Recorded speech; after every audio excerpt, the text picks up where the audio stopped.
Welcome back to the YouTube channel, Malawian cameras. So excited. Tabeledwa manja. Sameer Suleman. Tabeledwa manja. Honorable Khadija Leah Chunga, MP amene wa independent wa kukampuno. Komwe kulilongwe uko. Tabeledwa manja.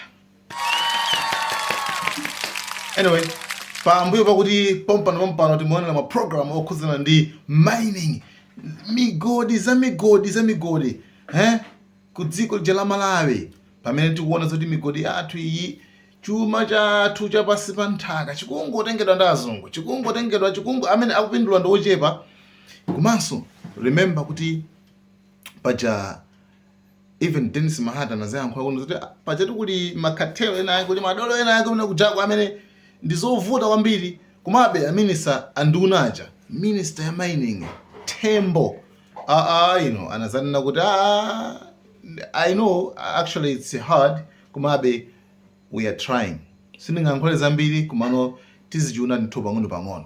Guys, just breaking news, good news. Amanilelo Sameer Suleman, speaker wa nyumba ya malamulo wangolengeza kuti akulu mining mgodi wa ku Balaka utsekedwe kaye, chifukwa situkuona kaye phindu lina lililonse yayi. Pamene ndithu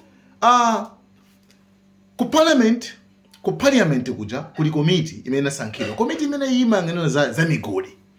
Nde kumene wachiwiri kwa komiti imene iyi wachiwiriyo amene ali Khadija Leah Chunga ndi anayima nkupereka malipoti aja. Tsopano aza migodiwo nkuona zoti mgodi wa ku Balaka kuda kuti ani mgodi zina ngati Kangamkunde, something like Kangamkunde ku Balaka.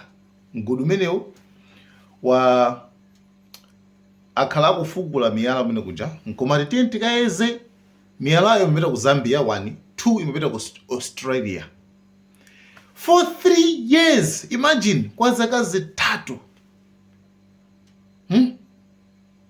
Zaka zitatu akungotenga meyo kuchako and kulibe phindu lililonse mene kubwera. So koma kuti akayeza for 3 years ndiye Sameer Suleman angoti mgodi umene utsekedwe kaye tiunikire bwinobwino. Inuyo zimene zikuchitika after ndithu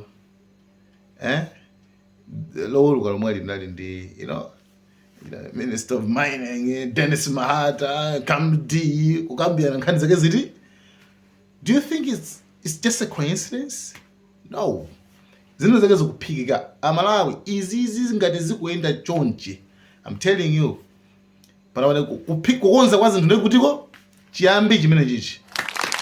Big up zipitire zimene zizi migodi yonse iunikidwe bwinobwino. Zisamangu unyamuka zinthu akuluakulu. I mean, this is 2026, 21st century. Tisamangu belidwa akuluakulu like for 3 years mukayisa chani. Even Khadija, Honorable Khadija Leah Chunga, aitakuona kuti we don't even know kuti pali maminerals otani. Imagine sakuzosa kuti amapezapo miyala 21. Koma for 3 years chekhaye kutengedwa ku Zambia Australia. Guys, this is a huge step, a milestone. Guys, talentuonere chichosa tentuonere modzi chilichonse chilongosola mkati mwa game. Ife tunaona kuti ni mgodi waukulu kwambiri kuti tiugwiritse ntchito bwinobwino ife ku Malawi ndi kuposa kuchita bwino kwambiri. Koma zimene tinapeza kumene koko sanatiuze kuti miyala imene akupeza kumene koko ikugwira ntchito yanji kapena ndi miyala yanji. Pakadali pano miyala yonse imene akupeza akuyitulutsa kupita kunja kuti ikayesedwe kuti ni miyala yanji. Kunja kumene kupitako ndi ku Zambia komanso ku Australia. Koma titafunsa nthambi imene imang'anira kuti miyala ikutuluka kapena kulowa ku dziko kuno, tinafunsa kuti miyalayi imene yakwanisa kutuluka ku Malawi kuno kupita ku Zambia kapena ku Australia ilipo ngati, sanatipase yankho lokwanira. Komanso tinafunsa kuti atipase mapepala ena amene akukhala nawo ovomerezeka ngati mining ngati mgodi mapepala amene sanatiuze komanso mapepala ena amene atipatse anapanga expire ndipo titafunsa mutipaseko mapepala amenewo anena kuti tilibe pakadali panopa komanso dzina lotapanga masiku otapanga expire tayiwalira samadziwanso kuti mapepalawo anapanga expire ndiye kumugodi umenewo zambiri ziliko zimene zikuchitika komano sanatitambasulire bwinobwino kuti miyalayo ikatuluka ku Malawi kuno imabwera sanatiuze miyalayonso ikatuluka ku Malawi kuno imatuluka ingati komanso imabwera after how long ndiye tapemphanso kunduna wa zachuma komanso kunduna wa ministry kuti atithandizire kuti ku Malawi kuno tikhale ndi laboratory yatokha yozidalira tokha kuti miyala isamatuluka kupita kunja tiziyesera kwathu kuno mayankho tizikhala nawo kwathu kuno ku Malawi akuti. Thank you so much, Right Honorable Speaker. Indeed, from all the contributions that the honorable members have made, the committee has taken note of everything, but we still insist that the Ministry of Mining should take an action so that the Malawians should start benefiting everything that belongs to them from the mining sector. And as the committee, we will try our best to bring all the benefits of Malawians from the mining sector. I submit and I beg this honorable House to adopt the report. Thank you so much, Mr. Speaker.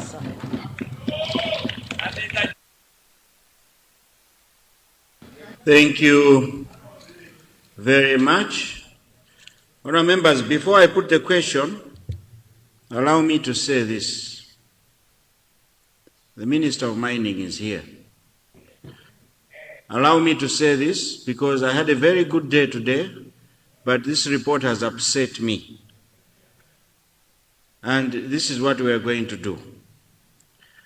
Minister of Mining, you have 3 days to put that company on hold. You suspend operations on that mine. Let us put those things in order. The fact that they cannot change ownership, the fact that they are still operating a large-scale mine using a medium-scale license cannot be accepted.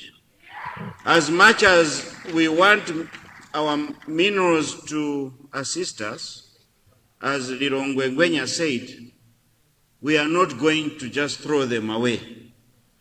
No one will leave Australia to come and get something that is useless here. It has value, and we need that value to show. The figures we are hearing here, $25 million, $250 million, $40 million, that's not, to Malawians, that's not medium scale. That's large scale. So maybe there's something that they don't want to expose by using large scale license. We need the committee to be on top of this. My chair, you have 30 days with your committee to verify everything, make sure it is in order, and we will need a report here. If you are not satisfied, this mine can close. We are not going to throw our minerals away. If our people are not benefiting, we don't need them. So let's put, we have an act that was passed here in 2023. So please, I hope we are on the same page with the minister. We're not going to allow our minerals to be stolen anymore. We'd rather keep them Sizima Vunda. Thank you so much. I rule so.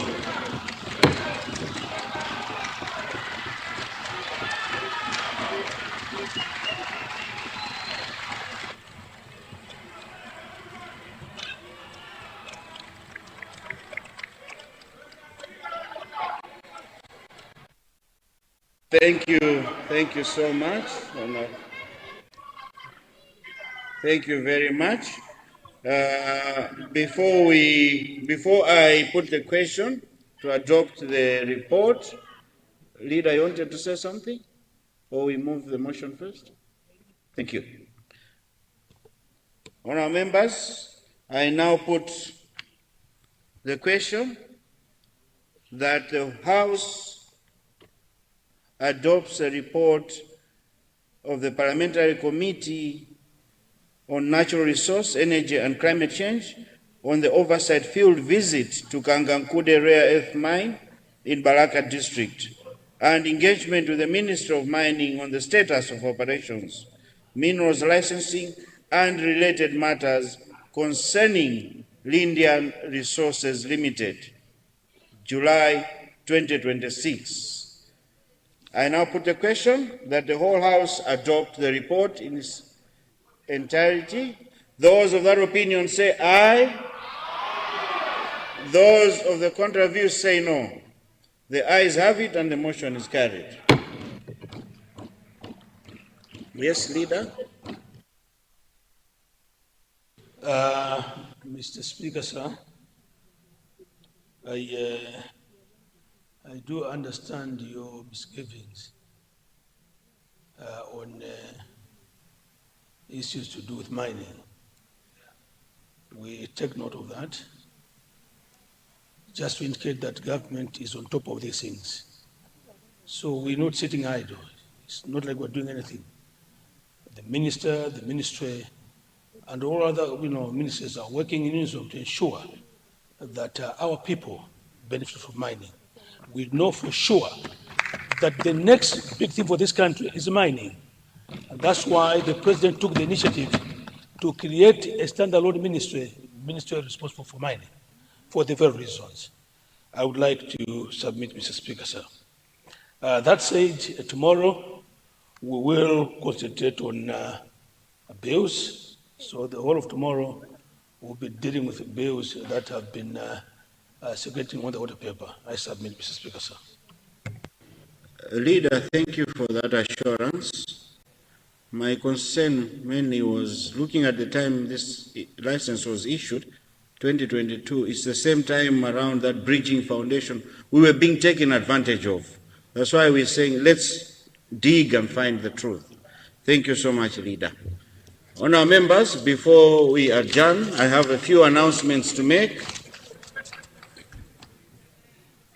Budget Committee and Legal Affairs Committees, Budget and Legal Affairs Committees to remain in the chamber soon after adjournment. Your chair would like to speak to you, the Budget and Legal Affairs Committees. Hey, Parliament football team will play Barracks women football team on Wednesday. The training for this match will start tomorrow. We have to train to beat these ladies at Bingu Upper Stadium. Please take note. This is from Coach Honorable Santiago Piri.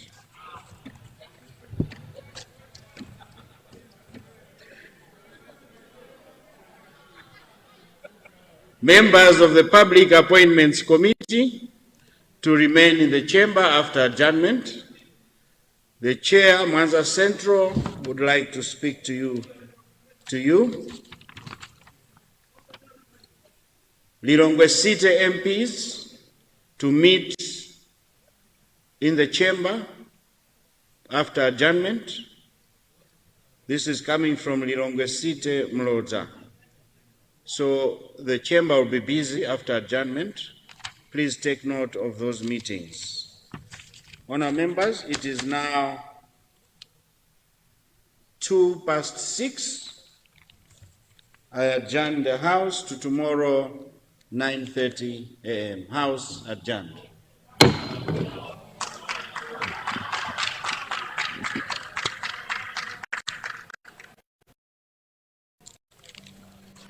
So guys, thank you so much. Malawi and Cameras.